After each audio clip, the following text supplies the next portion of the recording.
uma discussão que ainda existe muito, mas dente posterior, você tem caminhado mais para restauração em resina impressa ou você acha que não? Ainda a porcelana é o gold standard, assim, para o coroa, assim?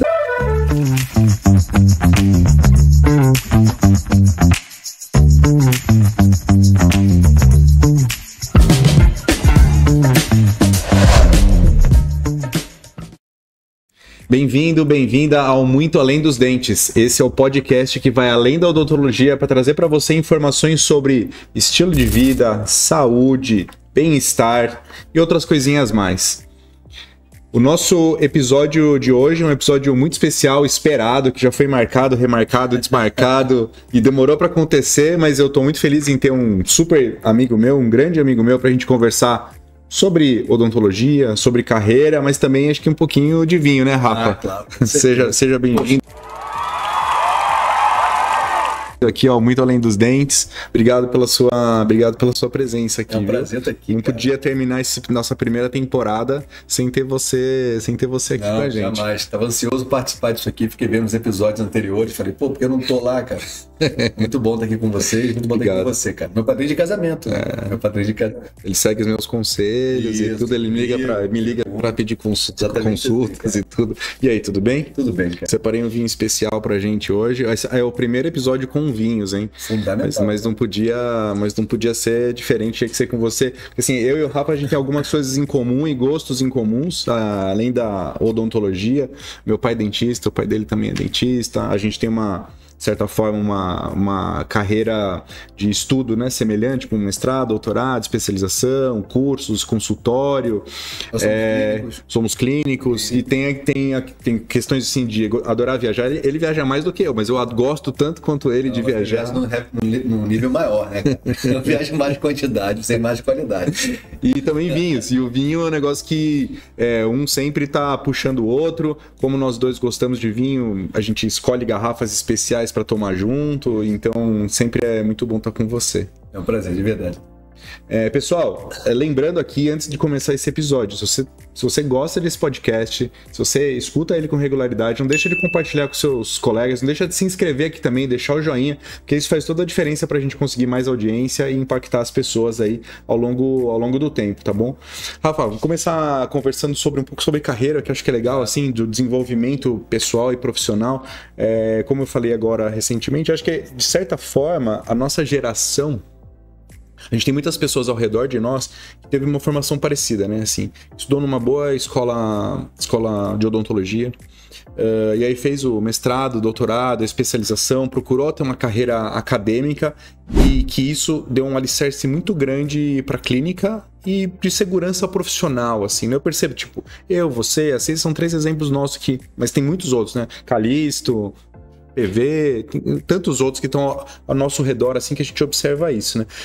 Você acha que isso foi algo realmente fundamental, essa trajetória que você fez? A trajetória acadêmica? Eu não consigo avaliar se sim ou se não. Eu me considero acadêmico desde o momento que eu me formei. Eu sempre quis ser professor, né? Eu acho que a vida acadêmica foi me preparando mais para isso. Obviamente que as ferramentas que nós tínhamos de ensino há 25 anos atrás, 30 anos atrás, eram somente essa também. Que era você ter uma especialização, mestrado, doutorado. Assim se formar professor, né? Através de uma sequência completa. Então era esse caminho que a gente seguia. Se esse caminho é o melhor caminho hoje, se essa pergunta não foi essa, mas dizendo, eu não sei se dizer. Mas foi o caminho que fez a gente se calejar no processo e se preparar para um futuro, para um momento, e você não depende de uma trend, sabe? O que eu vejo é que a minha formação, ela me permite a não viver só da trend do momento. Então, eu estou há 26 anos formado, 25 como no meio acadêmico, e a cada ano que passa se reinventando academicamente. Sim. Mas não seguindo uma trend, seguindo talvez, na verdade, estratégias diferentes, né? Mas seguindo aquilo que a gente faz já há muitos anos. E a inspiração para ser dentista veio dentista e também professor, mas veio do seu pai? A inspiração para dentista, com certeza. Como professor, minha mãe também é professora de história, né? E meu pai também é professor. Mas eu acho que eu queria ser inicialmente ator. É mesmo? De verdade. Fiz teatro há muitos anos. Fiz teatro, fiz concurso de esquete. tudo. Tinha... Você sempre conhece Apareceu na televisão já? Não. Só fiz ponta na 4x4. Essa eu não sabia. Fiz várias pontas, várias figurações de várias novelas, mas nunca engajei assim profissionalmente no teatro, né? E aí, quando eu passei para Friburgo, eu saí da cidade, eu larguei o grupo de teatro, então na verdade ficou para trás. Eu acho que a vida de professor, e a minha especial de conferencista, ela tem muito do teatro envolvido. Sem dúvida. O teatro, sem dúvida, me fomenta muito na vida acadêmica. Porque, além do professor, sou um conferencista que entretém muito mais. Não sei se entretém mais do que ensino, mas entretém ensinando ao ensino. Estratégia de comunicação até, né? E aí acaba que você usa muito isso a meu favor. Então, acho que a docência, ela veio da necessidade de expor, sabe, o trabalho que eu faço. E talvez tenha vindo antes da odontologia. A odontologia foi só uma ferramenta que eu vi, que eu observei para ser docente. É interessante isso. Eu acho que outras habilidades que estão ao redor, né, da gente, por exemplo, você tem essa experiência com o teatro no passado, eu tenho a experiência de música, de tocar em palco. Acho que isso na hora de subir no palco te dá uma confiança, uma segurança. Tem até uma história que eu conto bem legal, né? Uma vez eu fui dar uma aula na América Latina para uma empresa, da FL, e eu estava dentro do stand da FL, fazendo hands-on, sabe? Nunca tinha falado espanhol na minha vida, fiz 10 hands-on seguidos. Todo dia fazia hands-on para um congresso da Colômbia, Medellín. E aí no segundo dia tinha um cara me olhando assim de longe, um argentino bem alto assim, e me chamou e falou assim: pô, você é empregado dessa empresa? Eu falei: não, estou fazendo só um trabalho, um job, né? Não, porque você não tem que estar no stand, você tem que estar no palco principal. Quer trabalhar comigo? Eu falei: quero. Ele trabalhava na Ângelos, que era uma empresa também nacional, as Pinos e tal. Sim. Chamava Alberto. E aí ele me convidou para ir para o Panamá, um mês depois. E fomos fazer um curso no Panamá. E eu, pratiquei bem o espanhol, né, cara? Dei aula no Panamá. E uma das pessoas, acabou a aula, eu falei assim: e aí, cara, gostou? Ele? Uma merda. Ele tem assim uma voz muito famosa. Uma merda, Daniel. E falei muito mal o espanhol? Não, o espanhol estava excelente, mas aquele cara que falou não era você. Você se preocupou tanto com a língua que perdeu a sua principal essência, o seu principal jeito. Espontaneidade. Naquele dia eu saquei que o mais importante que eu ensinava, na verdade, não era o que eu mostrava ali, era como me conectava com as pessoas. E hoje em dia, eu falo, claro, melhor espanhol do que falava anos atrás, mas eu percebo que a principal parte do processo do ensino é a conexão. Quando você se conecta com a pessoa, ela quer te escutar por mais tempo. Então, a conexão ajuda muito a carreira se desenvolver, porque as pessoas se conectam com você. Sim. Hoje é muito mais fácil, porque é online, existe conexão online, mas antigamente era conexão física, né? Isso acontecia mais, de maneira mais forte.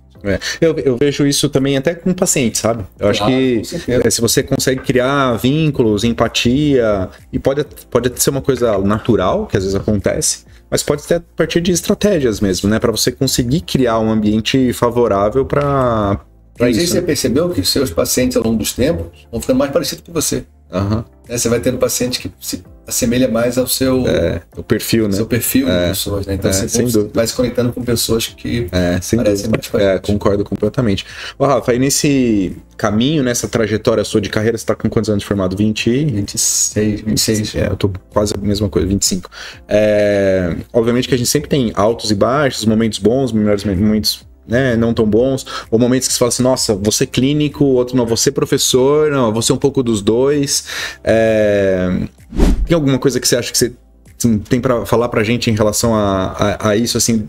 Cara, a docência sempre foi a primeira escolha. A docência, assim, era... No começo, então, era algo... Eu desmarcava qualquer dia de consultório para uma conferência de graça. A chance de dar uma conferência em algum lugar, sabe? Porque era uma coisa que eu curtia muito fazer. E vou te falar, confesso que hoje, olhando para trás, nem era um planejamento, sabe? Eu nem planejava viver da docência. Era uma coisa que, para mim, era o que fazia mais sentido. Era um propósito mesmo de vida, né? A docência sempre foi o meu sonho.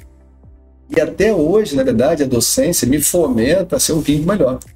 Eu estou no consultório que eu vejo um caso clínico assim e falo: pô, cara, esse caso aqui não dá para documentar, não é legal, tal. Poxa, fico tão estimulado, sabe?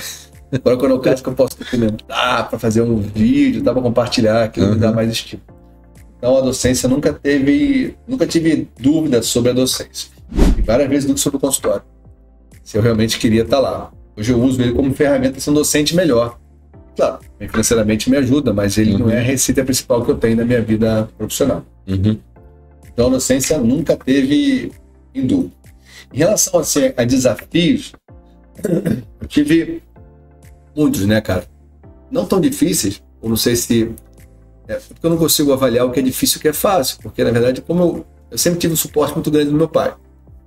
Não só pessoal, mas financeiro também. Nunca tive uma vida confortável, assim, de esbanjar, mas nunca faltou nada. Então, quando eu falo que é difícil, eu acho que é às vezes injusto, porque eu não sei quanto difícil foi para as outras pessoas, sabe? Para mim foi sempre duro, mas nunca foi difícil. E assim, o que eu acho que eram vários guinados, não gosto muito de contar, fui trabalhar numa clínica de alto padrão, na Barra da Tijuca. E lá na clínica de alto padrão, eu atendi pacientes com alto grau de exigência.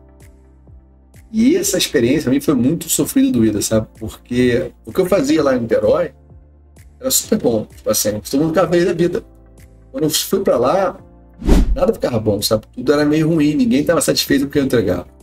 E o serviço, sabe? Era a mesma coisa, era tudo de boa qualidade.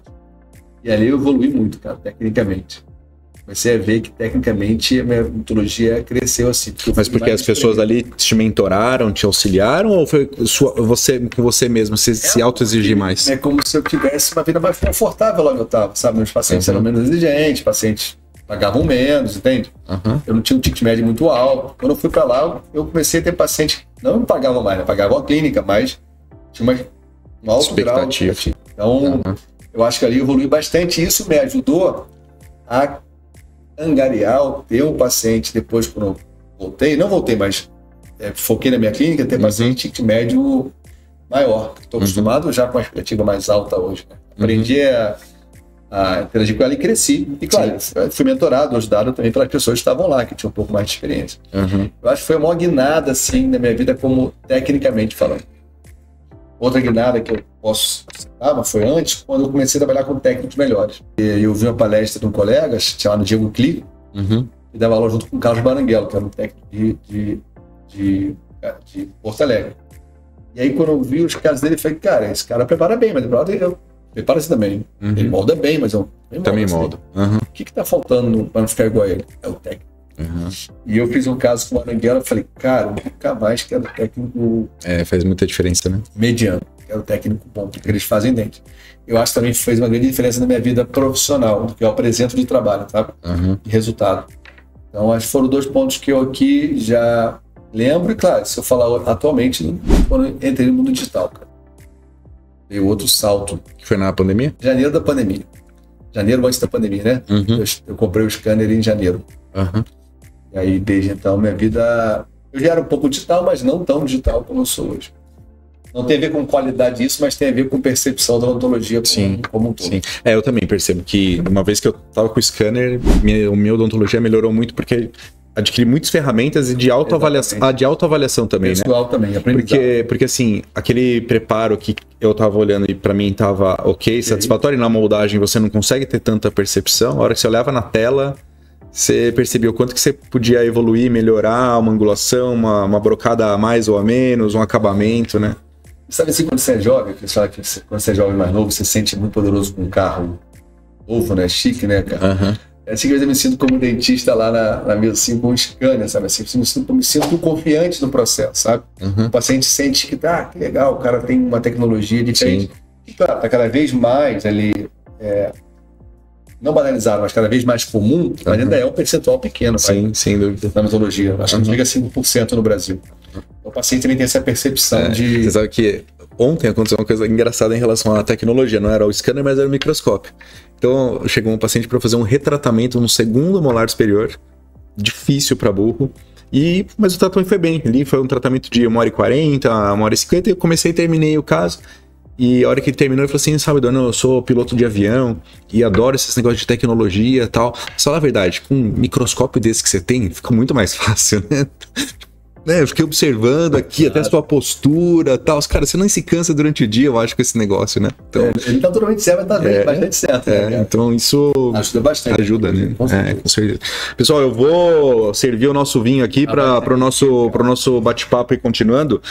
Esse vinho, Rafa, é um vinho que eu sei que você gosta, eu também gosto muito, que é Pinot Noir da Borgonha, de um vinhedo super conceituado, super bom, um clássico do mundo dos vinhos. Não tem como não gostar, nossa produção também tá tomando ali o vinhozinho. Pelo amor de Deus. Pra mim já pode encerrar o podcast. Saúde, viva, viva. Pessoal, vinhaço. Esse vinho é trazido aqui pro Brasil pela Anima Vino, um dos meus grandes amigos, seu Rubens, seu Alaor, que tem talvez a maior importação de vinhos da Borgonha aqui em São Paulo. Lugar super especial, recomendo muito vocês visitarem esse lugar, super vinhos. E um brinde para todos nós. Sensacional. 2016. Valeu o trânsito que eu peguei aqui para chegar até aqui. 2 horas para chegar aqui. Eu deixei o vinhozinho aberto e tudo. Cheguei no tempo certo. Ô, Rafa, e como você falou, você explora diferentes... Primeiro, você tem aquele super livro, né, que explora toda a odontologia restauradora, né, assim. Mas nos seus cursos você tem buscado explorar diferentes segmentos, né, assim. Obviamente que talvez carro-chefe, mais tempo, facetas, mas tem a questão também agora de odontologia digital, tem a questão de dentes posteriores. Acho que você consegue mesclar diferentes assuntos, né? Reconstruções, tu já vi ser numa discussão de pino ou não pino. Então acho que você, como você falou, você caminha em diferentes situações da área restauradora, que acho que traz benefícios para todo mundo. Um tema que acho que está muito atual e bacana, que eu acho que gostaria de conversar, porque algo que tem me atraído muito também, é impressão, né? Então, assim, impressão das resinas, para nós dentistas conseguimos produzir a nossa resina indireta, vamos dizer assim. Ou nossa provisória. Como é o caminho? O que você está vendo da evolução das resinas? Porque eu vejo um boom das resinas em 2 anos. Você assim. falou sobre as diversas áreas, né, cara? Eu falei até no começo, eu sou clínico, né? Você é clínico. Eu sou clínico geral, né? Uhum. As pessoas acham que eu sou especialista em dentista, que eu sou em prótese, também sou em implante. Uhum. E considero especialista em pério por causa do meu pai, né? Fiz periodontia na vida, né? Na escola da vida. Mas eu sou um clínico geral, de qualidade média, um bom clínico geral. Não sou um excelente clínico geral. E eu costumo dizer isso que um clínico geral bom, ele está escasso no mercado. Uhum. Se eu quiser contratar uma pessoa como clínico geral para me ajudar lá nos tempos que eu não estou, eu não consigo encontrar. Uhum. Enquanto o cara que faz resina, enquanto o cara que faz endo, enquanto o cara que faz pele, mas um clínico geral que vai fazer aumento de cloroquina, colocar uma provisória, esperar, moldar e cimentar, colocar um pino ou não encontro. Então eu tenho brigado muito em um projeto que eu tenho que chama Vida de um Clínico, né? Eu queria compartilhar, a partir do ano que vem, já estruturado, como se formar um bom clínico, né? Como a vida de um clínico é de verdade. Sim. E porque o cara, quando se forma, acho que ele vai fazer só faceta, ou só resina, ou só clareamento, ou só implante, né? E quando você faz só uma coisa, você fica muito refém do momento, do mercado, ou da indicação, né? Se só faz implante, cara, você vai sair dente que não precisa ser extraído, puxando o gancho para você. Sim. Porque quando a gente falou aí você falou de dentes posteriores, dentes destruídos. Uhum. Então, como clínico, a impressão 3D, ela ajuda muito na minha rotina, cara. E ela fomenta várias possibilidades, né? Provisórias, modelos, resinas definitivas. Uhum. E eu acho que a gente está ainda sofrendo muito. Eu acho que a gente sofre ainda com a impressão 3D. Até pelo hardware, né? Sim. Pelo hardware, pelo como limpar, como guardar, como estocar, como trocar, sabe? Uhum. Mas, quem primeiro começar, primeiro vai aprender. Correto. Então, acho que faz sentido você estar nela hoje e entender os benefícios da impressão 3D. Acho que o pioneirismo é sempre válido, né? Eu percebo isso em vários aspectos. Que a pessoa fala assim, putz, mas vai começar agora, daqui a pouco já vai sair uma impressora melhor, isso, aquilo. Mas, como você falou, acho que é um caminho sem volta, e quanto mais a gente for pegando os perrengues agora, depois a gente vai tirando de letra, né? Mas eu fico vendo as impressorinhas que existem, já estão começando a sair, né? Que é tipo uma Nespresso, né? Que você coloca só a cápsula e faz. Isso vai chegar, eu não tenho dúvida disso, né? Mas assim, eu dei uma aula terça-feira, hoje é que dia?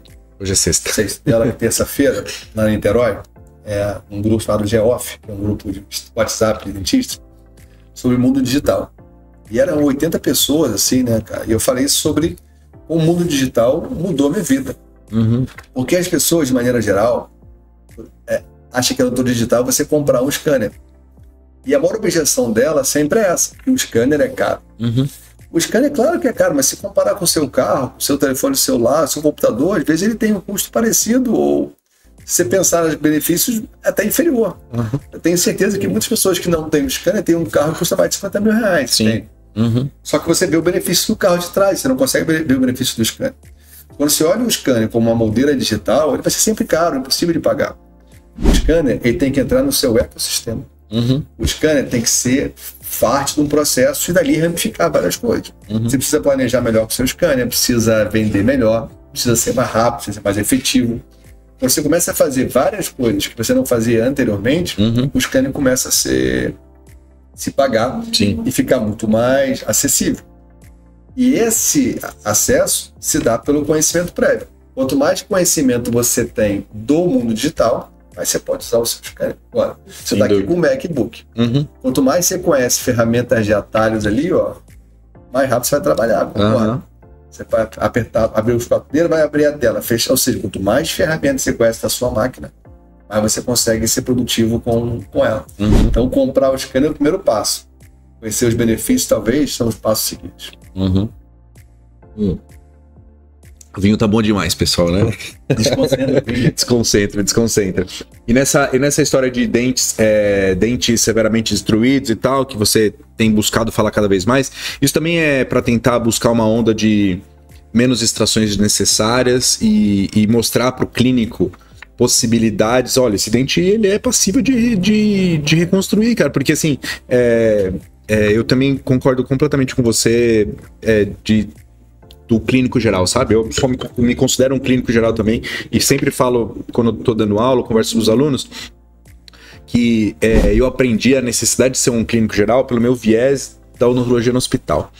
E também pelo meu viés de que a Cissa por um tempo deixou de estar no consultório do meu lado e a gente tinha um monte de paciente e eu gostava daquele mundo, só que a gente meio que dividia as especialidades. Quando eu vi, falei, não dá, eu tenho que abraçar, eu gosto, e eu fui procurando aprender e dominando as diferentes especialidades. E eu também considero essa questão no hospital também, que o dentista quer trabalhar no hospital, não adianta ele ser só bom só de resina, mas tem uma dentadura para reembasar ali no leito do paciente. Então, eu fui aprendendo a dominar diferentes aspectos da odontologia, o que me trouxe para a clínica geral. Eu sou muito feliz sendo um clínico geral, e aqui na clínica, inclusive, eu procuro ao longo do tempo e trazendo, né, os dentistas mais jovens junto comigo para ir formando clínicos gerais dentro da nossa rotina. Mas eu recebo muitos pacientes que vêm para uma segunda opinião de dentes que haviam sido condenados, e o que eu percebo é que às vezes o dentista é mais fácil para ele. Claro. E então você acha que essa ideia sua de como professor é para tentar fomentar essa discussão? Eu acho que isso é muito boa, né, cara? Assim, vejo os dois lados. Vejo assim, manter o dente e extrair o dente como alternativa. Aí, assim, acho que para dar um passo atrás na discussão, qual o ambiente que a gente está falando? Um ambiente privado, onde é o seu business, ou um ambiente público? Porque, assim, são diferentes abordagens. Por exemplo, se eu estou na faculdade lá na UF, eu tenho um dente extensamente destruído, esse paciente, qual o único caminho que ele tem? Salvar esse dente. Ele não consegue fazer um implante lá, entende? Imediato. Ele não tem essa opção. Então, ali eu vou medir todos os esforços, de 8 da manhã até 6 da tarde, se for necessário, para isolar aquele dente e conseguir manter aquele dente. Porque o paciente tem outra opção. E esse dente extensamente destruído, possivelmente, não tem uma longevidade garantida. Ele pode vir a fracassar em diferentes momentos da vida do paciente. Porque é um dente que biomecanicamente é muito ruim. O dente era uma coroa perfeita, feita por Deus, a obra maravilhosa. O esmalte, junção cimento-esmalte, dentina, o dente se perdeu todo, ficou extensamente destruído. Não é possível que uma coroa total, uma restauração, seja resina cerâmica, vai ser melhor. Então é um dente que tem problemas biomecânicos. Mas no ambiente público, esse paciente não tem outra opção. Então a gente vai fazer o que é melhor para ele. Dando um pausa aqui, há 6 anos atrás, na faculdade, a gente começou a cimentar resinas coroas de bisacril. Tinha um material chamado Luxacral, tem ainda DMG, que era um bisacril reforçado. E como o paciente não tinha condição de pagar as instalações indiretas na faculdade, a gente moldava os pacientes e fazia coroas definitivas em bisacril e cimentava. Você olha hoje em boca, às vezes aparece um lá de vez em quando, tá lá até hoje, né? Porque o paciente não tinha outra condição de fazer. Então esse é um ambiente. No ambiente privado, eu tenho outro problema, que é o quanto o paciente quer investir financeiramente para manter aquele dente em posição. Custo versus previsibilidade, né? Porque, veja bem, você falou um molar inferior. Vamos supor um molar inferior com 2 raízes altamente destruído, cariado, que eu vou fazer uma reconstrução coronária. Eu tenho que cortar aquela gengiva, tirar a cárie, isolar, fazer pino ou não importa, levantar o munhão, fazer um preparo provisório. Quanto tempo eu gasto com isso ali? Dependendo do isolamento, 3, 4 horas, agora comigo. Quanto tempo fazer um implante imediato no molar inferior? Sim. 1 hora. 1 hora. Então percebam que se eu vou gastar mais tempo salvando o dente, o paciente tem que pagar por isso. E gasta mais também, né? Custa mais também. Custa mais. E às vezes o paciente não não tem a mesma segurança, entre aspas, de um dente, do implante. Não que o implante seja assim, infalível, mas eu tenho mais métodos de avaliação do que um dente ser remanescente. Então o primeiro ponto que eu preciso discutir é se meu paciente quer manter o dente em posição junto comigo, porque ele vai investir para isso. E eu estou totalmente de acordo. Mas ele tem que saber que é um investimento que ele vai fazer de tempo e de dinheiro. Não sei se e de risco. E de risco. Se fosse meu dente, eu faria, entende? E os pacientes, de maneira geral, também o fazem. Mas eu acho que, no ponto de vista privado, isso tem que ser colocado na balança. É porque, assim, eu tenho uma paciente, uma história que eu sempre conto, um paciente que soltou um pino, um dente sem remanescente coronário, que eu tinha feito há 7 anos atrás. Soltou um pino de fibra. De vidro. O pino soltou junto com a coroa. O que nós refizemos? Recimentou. Aí eu pergunto a você, sucesso ou insucesso? 7 anos depois. Sucesso, tudo bem, mas ela estava viajando. Uma viagem de lua de mel, o marido lá de 25 anos de casado, 25 anos de mel, estava na França e o dente caiu. E ela tinha ido uma semana antes do meu consultório, perguntou, doutor Rafael, tá tudo bem? O que você fala? Tá tudo bem. Tá tudo bem. Se é o protocolo, você faz o quê? Tira os parafusos, limpa, reaperta, higieniza, né? Checa ali e tal. Mas um dente sem remanescente, não tem como você avaliar.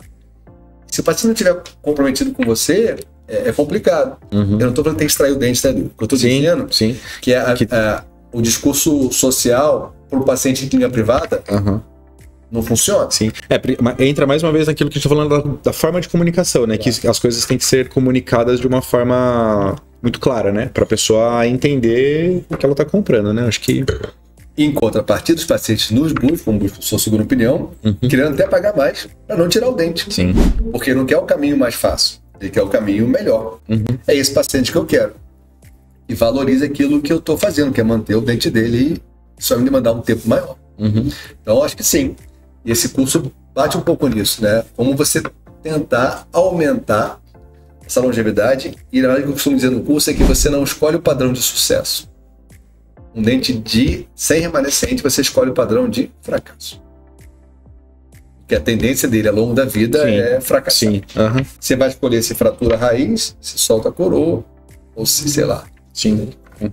Você já sentiu algum malefício do vinho nos dentes da boca? Você já teve algum impacto assim do Cara, vinho? meu dente fica marrom, manchado sempre, né, cara? Não sei se é por causa do vinho, mas fica. Eu faço um polimento, tá tudo certo. Sabe porque, sim, o vinho, de maneira geral, é ácido, né? Vinho tinto seco é branco também, mas de maneira geral é ácido, né? E eu tenho umas retrações de gengiva aqui e tudo, e esse ano eu fui fazer uma experiência em Champagne de muitos dias fazendo degustação. E eu juro que eu voltei pro Brasil com mais sensibilidade. Mas é uma semana atípica. Com certeza. E, né, a atuação da professora Ana Cecília resolveu. Mas é assim, a gente tem que olhar, né, os benefícios também, né? Porque a princípio a gente pode ter atividades antimicrobianas aqui com álcool, né? Descontaminando. A pessoa não tem a intenção de se justificar. Descontaminando aqui. Descontaminando. Qualquer argumento. E com relação a uma discussão que ainda existe muito, mas dente posterior, você tem caminhado mais para restauração em resina impressa ou você acha que não? Ainda a porcelana é o gold standard, assim, para uma coroa? Assim. Essa pergunta é muito difícil, né, cara? Veja bem, você está tomando vinho de Borgonha, né, um Pinot Noir, excelente, numa taça de vidro. O vidro é inerte a meio. Você vai tomar esse vinho aqui hoje, você vai lavar a taça, depois tomar outro vinho, você nem vai lembrar nunca mais do vinho de Borgonha na taça, vai lembrar na sua mente só. O vidro é totalmente inerte a meio, altamente compatível. Essa taça vai ficar aqui 10 anos, 20 anos, 30 anos, depois de 30 anos você vai ver a taça, ela tá igual. A cerâmica é a mesma coisa. Ele é um material que dura o resto da vida, o material em si. Biologicamente, ele é muito aceito pelos tecidos gengivais. Ao longo do tempo, ela não muda. Então, eu considero a cerâmica um material mais interessante para ficar em boca por mais tempo. Esse é o primeiro ponto. Quando pega uma taça de plástico, por exemplo, a gente pode até tomar uma taça aqui de plástico, vai se divertir, vai sentir um gostinho de plástico, daqui a 2 meses já está um pouco arranhada, porque você lavou várias vezes na esponja. Amanhã você vai sentir o cheiro do vinho, vinho bom de ontem, lembrei aqui. Porque interage mais com o meio. Em contrapartida, se ela cair no chão, ela não quebra, porque é o plástico, o material mais resiliente, menos friável. Ela, se apertar um pouquinho, ela pode rachar, mas não vai espatifar. É um material mais que aceita um pouco mais de descuido. E ele sobe um pouco mais da carne. A resina em dente posterior é uma excelente indicação, porque ela talvez receba um pouco mais da carne. Mas eu vou além disso. Resina em dente intensamente extruído tem 2 vantagens. Primeiro, que ela é mais barata. Então, quando eu tenho um dente intensamente extruído, eu tenho um dente que eu acabou de falar que é um dente difícil de você controlar. Prognóstico duvidoso, fazer uma resina que tem milhões de chances mais de ser reparado que uma cerâmica e é mais barato, faz mais sentido pra gente. Então, acho que, respondendo essa pergunta, mesmo entendendo que a cerâmica é um material que se comporta melhor ao longo do tempo, para dentes com mais destruição, dúvida, talvez valha a pena fazer uma resina. Adorei a sua comparação da taça de impressa. Outro ponto que é importante é quem está pensando em dente sem remanescente coronário. Mas se eu pego aí o podcast do PV, que ele fala de envelhecimento precoce bucal em pacientes de 25 anos que tem um desgaste severo dos dentes, ou se eu pegar assim, quais são as pessoas que mais conhecem hoje de desgaste dentário? Falaria a Ana, falaria o PV. E se eu perguntar a eles qual é a causa disso e qual o tratamento, eles podem até falar, mas eu tenho dúvida se eles têm certeza qual é. Entende? A gente não sabe ainda qual é o tratamento adequado para o paciente de 25 anos que perdeu seus dentes precocemente. Porque a gente nunca passou por isso. Não. O PV, a Ana, tem lá ideias, estudos. Para quem não sabe, tá? Estou dizendo que estamos formando um processo. Então, agora, quanto mais aditivo for, melhor. Quanto menos regressivo for, melhor. Ou seja, quanto menos eu desgastar o dente, melhor para o paciente. Quanto mais eu colocar algo que esteja reparável ou substituível sem sequelas, é melhor. Então, outra situação que eu vejo muito bem, as resinas impressas em pacientes com desgaste severo dentário. Porque é uma decisão... Onde você vai fazer só uma restauração aditiva mesmo. Porque você não precisa preparar, vai ficar um gap, não vai? Você cimenta com resina composta. Resina composta, mas resina é o quê? Resina. E qual a vantagem? Você paga R$5 por dente, 6. O cara quebrou, você troca. E você dá tempo de você falar assim, deixa eu ver se eu consigo tratar esse cara, porque... Muito jovem, vai exigir um tratamento o resto da vida. Claro, né? Então quanto mais você for conseguir, outra coisa. Só que se eu penso nisso em resinas fresadas, é R$300 por dente. Se eu penso isso em resinas feitas à mão, são 2 horas de consulta para cada, 2, 3 dentes. Se eu penso em resina impressa, isso diminui muito o meu custo e o meu tempo de cadeira. Então, falando de dentes destruídos, essencialmente, mas com 2 situações, né? Sem coroa e um envelhecimento precoce bucal, talvez ali, eu acho que nesse caso a resina impressa cai bem. Eu tenho ficado impressionado com a resina impressa. Impressionado, assim. O meu gargalo atual, a gente tem feito as impressões aqui, usando as melhores resinas que tem no mercado, para esse tipo de situação. Como você falou, tipo, às vezes só de uma overlay, só de uma tabletop, assim, né? Só para fazer realmente o aumento em pacientes jovens. O meu gargalo é desenho. porque me toma um tempo, eu tenho muita dúvida se eu estou fazendo o correto, mas eu tenho utilizado pessoas que só fazem o desenho. Eu faço isso, terceirizo. Terceirizo, a pessoa faz bem, eu sei que tecnicamente ela desenhou correto, já mando os modelinhos prontinhos só pra gente fazer a impressão. As meninas estão dando conta das impressões aí e tem ficado muito legal, tem ficado muito satisfeito. E como você falou, o custo-benefício é inacreditável. Aí você pergunta, como é que vai ser daqui a 5 anos? Não sei. Daqui a 4, também não sabemos. Você vai fazer o que então? Fazer coroas totais? Eu tenho um paciente que tinha manchas fluoróticas severas, sabe? Luca até faleceu, esse paciente de leucemia, cara. Uau. Muito triste. Muito jovem, paciente bonitão, assim. E aí eu fiz para ele 10 facetas para ele. Fizemos em Manaus, na época. E eu fiz abrir um congresso fora do Brasil, na Argentina, se não me engano. E aí eu mostrei o caso, um cara levantou e falou assim: eu não concordo com essas facetas, porque a adesão em esmalte com fluorose é menor. Então as facetas podem vir a soltar. De acordo? Então qual a solução? Fazer coroa total?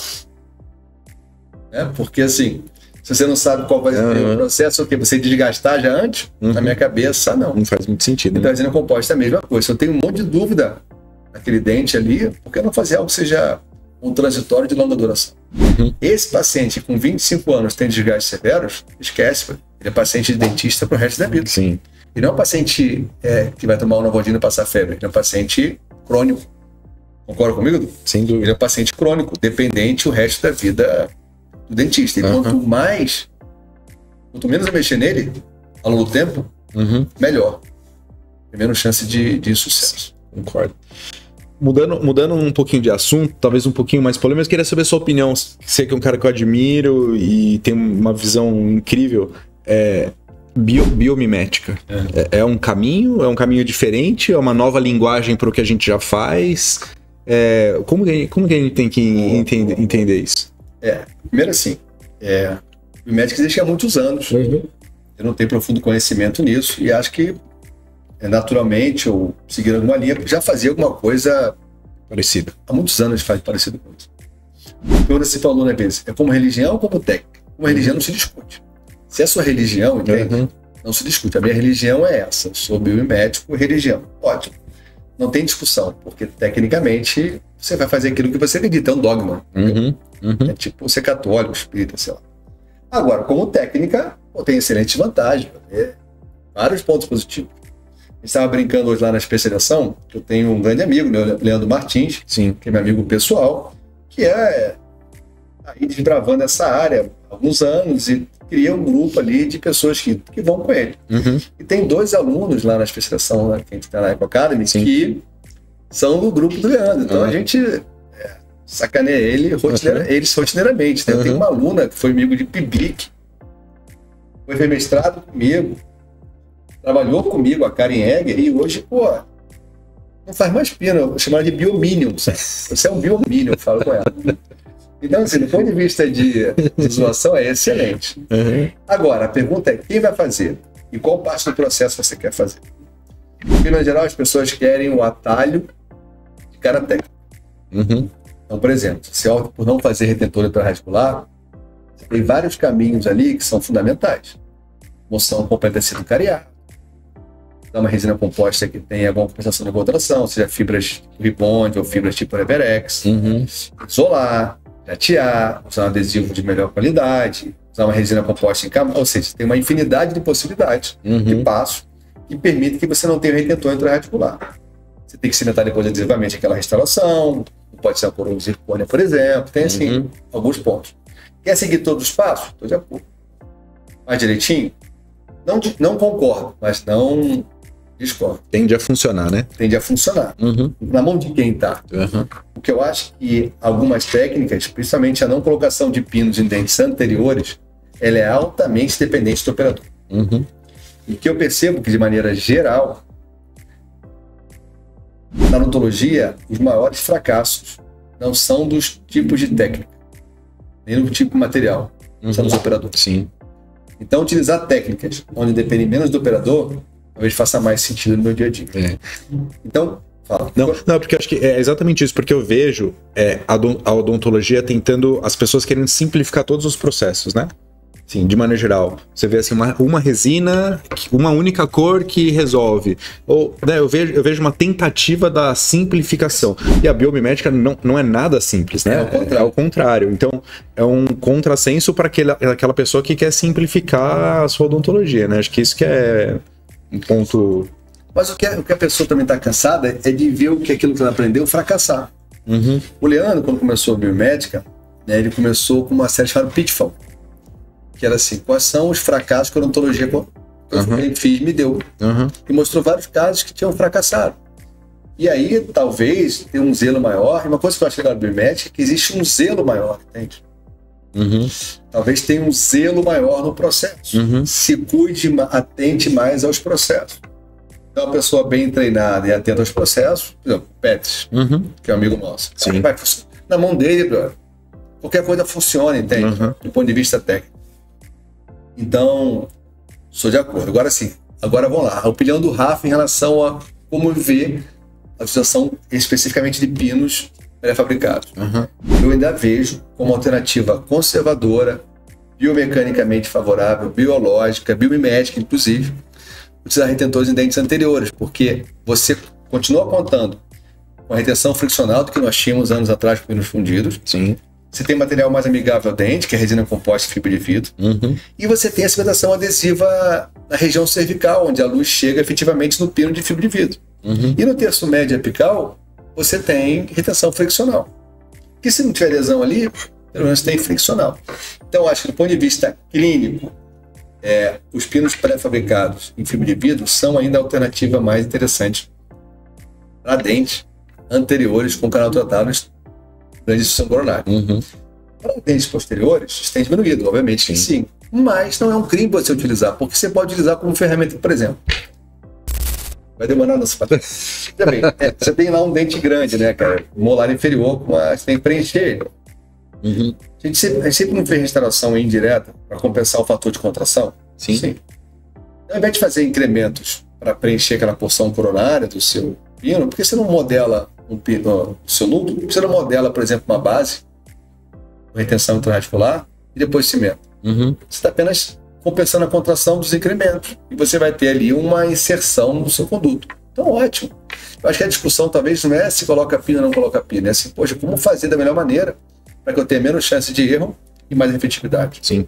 Porque aumentar a quantidade de passos também aumenta a chance de erro. Então, essa briga aí, pessoal que eu tenho comigo mesmo também, entre até onde eu posso esticar e até onde eu preciso encurtar para que as pessoas errem menos. Né? E nesse sentido, eu acho que os pinos modelados estão nesse meio do caminho. Como não é tão curto, não é tão longo, diminui a chance de sucesso. E é uma técnica que depois que você aprende, uma técnica fácil, né? Simples, né? Não exige nenhum equipamento, não exige, né? É só entender a concepção, o conceito e as coisas realmente funcionam, né? E, Rafa, voltando para a história de carreira sua, assim, novos projetos ou...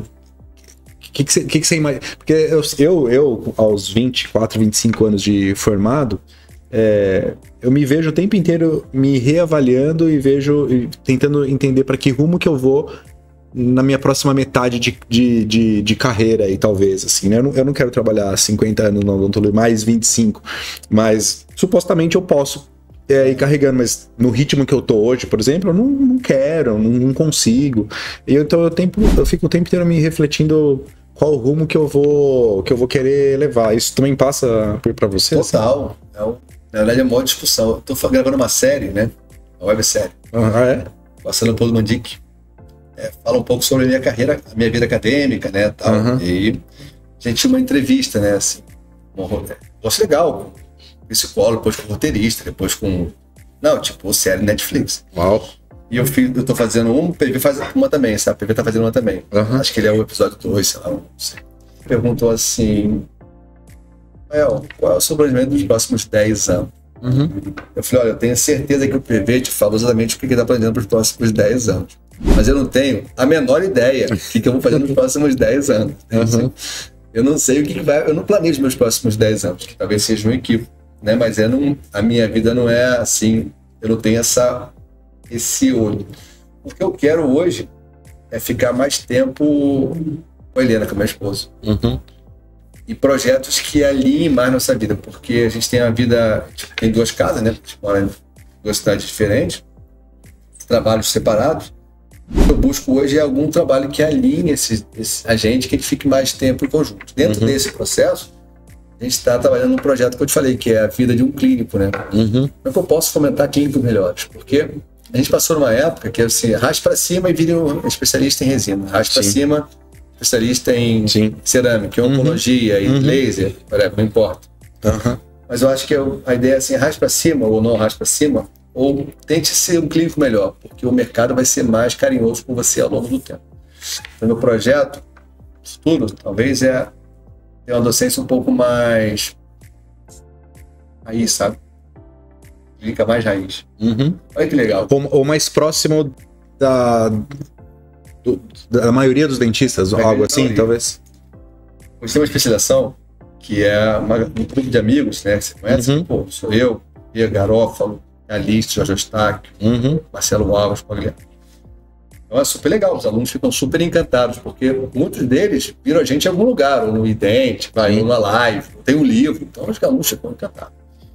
Então tem uma conexão muito forte com os alunos, né? E quando alguém se revela nas clínicas, então quando um está na clínica, o outro, os alunos querem, né, aproveitar, sei lá. E uma menina, professor, você vai embora que horas? Eu falei, vai embora a hora que acabar. Não, porque eu tenho um sonho, não um sonho, a vontade é muito grande. Qual é a vontade muito grande? E você veio fazer uma provisória, se você fizesse uma provisória de um premolar, na técnica da bolinha. Só, Edu, você está fazendo uma especialização de alto ticket, valor caro, e ela tem dificuldade de fazer uma provisória da técnica da bolinha. Não estou criticando, não, estou dizendo assim, olha o quão clínico é despreparado. Então, que a gente fez, ela ficou boa. Achou o máximo, né, cara? Cuxo, suco secundário. Aí tem suco secundário. Mas até né, o que nunca faz. Nunca faz, né? Não, eu sempre sabe quando você faz. Tô brincando. Não, escutar. Sabe que eu comecei muito novo na faculdade, né? Quando eu chegava na clínica, os alunos me olhavam assim, esse professorzinho aí só tá aqui porque é filho do professor Raul. Né? Porque eu era filho do professor Raul, né? Sim. Cara? E eu fazia sempre, então. Pegava um paciente, sentava, juntava os alunos, fazia um provisório ao vivo, sabe? Era a maneira que eu tinha de falar assim, isso aí é bom. Tá vendo? Mas eu sou bom. Então, assim, sempre foi a maneira de você falar assim, ó, porque eu acho que é um ponto importante. Então, voltando, olha só, um aluno que paga uma especialidade cara, que é um aluno de bom nível, sim, tem dificuldade de fazer uma provisória. Ou seja, o clínico, cara, ainda é mal preparado. Talvez ela faça até preparo de faceta, entende? Laminados, mas não faz a provisória. Então, acho que voltando à pergunta lá, o meu projeto, assim, é tentar conectar com mais clínicos, pessoas que queiram fazer um pouquinho de tudo. Ser um clínico melhor. Fazer odontologia bem, né? Bem feito, básica. Sim. Você fica bem acima da média. É o que eu concordo e é grande parte da minha vida. Quem me acompanha aqui no consultório sabe que essa é a minha rotina. Eu tenho as minhas especialidades e eu tenho os super especialistas que trabalham comigo para situações, né, específicas e pontuais. Mas a nossa clínica aqui, em 80%, 75% do caso, vira muito bem uma clínica geral muito bem feita, básica. Acho que acho que é uma boa pedida. É o nosso projeto. Acho que é uma boa pedida. E como a Helena é uma clínica, eu aprendi, como eu tô com ela mais tempo, né, obviamente, assim, a gente tá sempre junto, eu já sei quais são as demandas do clínico, sabe? Eu sempre soube, mas assim, com ela é mais fácil, porque eu pego na fonte. Então a gente está construindo um produto legal, que vai entregar para o clínico de maneira clínica, né? Porque o docente, cara, a gente vai aprendendo tanto do nosso assunto, né, específico, né? Qualquer especialista, que você acha que tem coisa que é normal, não é normal, entende? Sim. Então, quando ela fala assim, pô, mas não é possível ela não saber disso, ter essa clareza. Porque não é tão claro para todo mundo. Então, também me ajuda a construir o processo. Sim. E nessa história entram viagens também, porque assim, se bobear, o Rafa essa semana já foi 3 países e 10 palestras e tá aqui comigo hoje, né? Sim, cara. A viagem, ela é... Pô, eu vim com o Rafael Calixto no carro pra cá, né, cara? Que eu não sei se viaja mais ou igual a mim, mas o Rafa viaja bastante também. Sim. A gente tava falando sobre isso, né, cara? Viajar é um processo... sensacional, né, cara? Do ponto de vista pessoal Só que a viagem, ela é boa quando você consegue usufruir da viagem. Porque grana pela grana, eu posso ganhar grana no meu consultório. Então, quando você assim, viajando por um lugar longe e tal, e acaba o curso 6 horas, você tá num hotel, bro. Às vezes, fechado. 6 horas da noite, sabe? Já tá sozinho, como sozinho. Assim. É muito...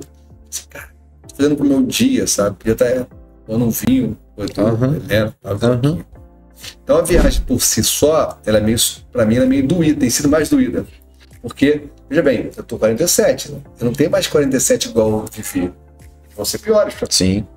Então é como se estivesse jogando um dia, uma noite fora. Então a viagem faz mais sentido pra mim quando eu faço alguma coisa junto, quando a Helena vai junto. Então as viagens, elas estão nesse projeto. Porque ao trabalhar de maneira online, remota com a Helena, a gente consegue viajar de maneira mais tranquila.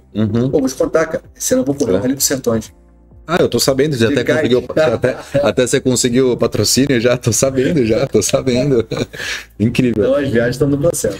Mas eu acho que, eu não sei se é uma coisa, isso de agora, se no passado não era assim, mas eu acho que você é uma pessoa exemplar nesse sentido de conseguir equilibrar, né?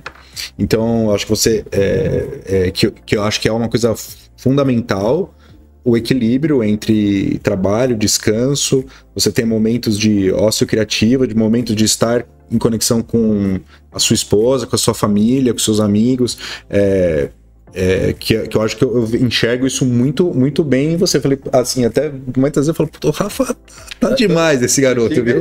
Tá demais esse garoto, porque... É porque a gente só posta a vitória, né? É lógico, é claro, é óbvio, né? Então, mas assim, você tem razão, de uns anos pra cá. A chance de equilibrar, a ideia de equilibrar a minha vida, especialmente quando eu conheci a Helena, eu me dedico muito a ela, sabe? Dedicação muito a ela. E, obviamente, que as viagens são necessárias e para mim são importantes, porque é uma coisa que eu sempre almejei, mas elas são mais sofridas quando eu faço apenas pela viagem. A Cissa tem um fluxo de viagem muito maiores do que eu. E ela, esse ano, por exemplo, a gente teve muitas viagens e a nossa ideia é sempre tentar esse equilíbrio também. Quando possível, estar junto pra gente esticar um pouquinho, né? Se ela trabalhou 3 dias, a gente passeia 3 dias. Então, acho que a gente tem buscado fazer isso, que é um bom equilíbrio. A gente tem outros desafios, né? Como essa clínica, essa escola, as meninas, que são desafios nossos, assim, que trazem desafios, essa questão de ficar mais tempo fora, mas eu acho que isso é ponto fundamental. E eu acho que, assim, o professor, como assim, eu sou pouco parte do meu tempo professor e maior parte do meu tempo clínico. Você talvez seja o contrário e a Cissa também é o contrário. Então, para vocês que estão nesse mundo da docência mesmo, do ensino, e tem isso como missão, propósito, como eu vejo muito bem você e a Cissa nessa mesma pegada, é impossível não viajar. É impossível não você, primeiro, não viajar por uma questão profissional, mas uma questão até própria pessoal sua, de você conseguir espalhar o seu conhecimento para outros lugares. E é uma sensação, vou dizer uma palavra que não existe, mas eu acho que não existe, você que existe, inacostumado. É uma sensação inacostumada. Eu estava agora em Niterói, nem viajei.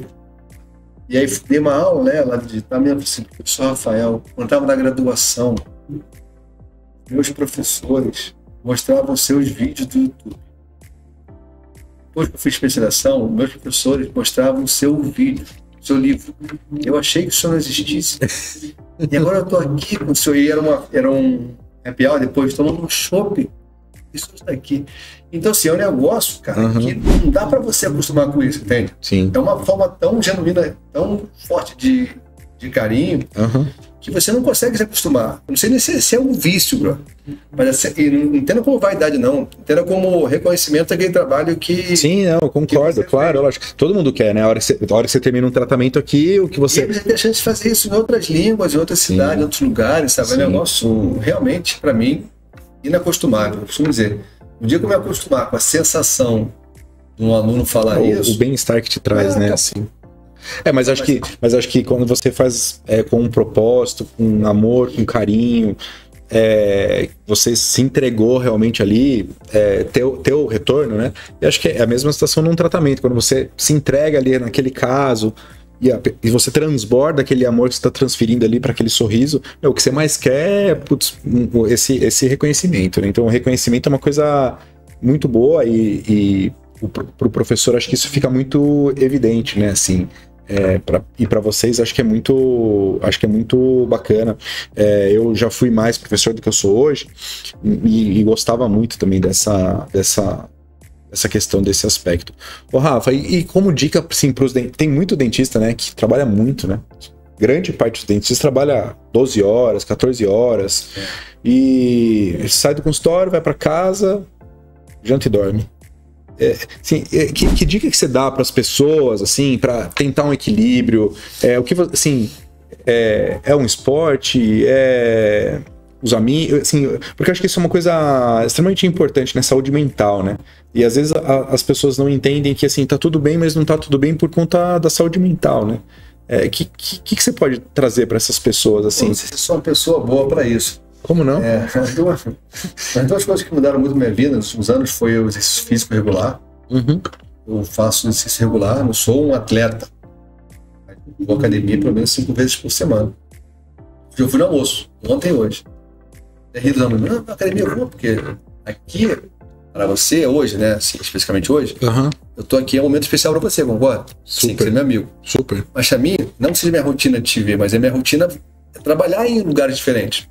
Se eu deixo a minha rotina virar uma festa, a minha vida vira uma festa.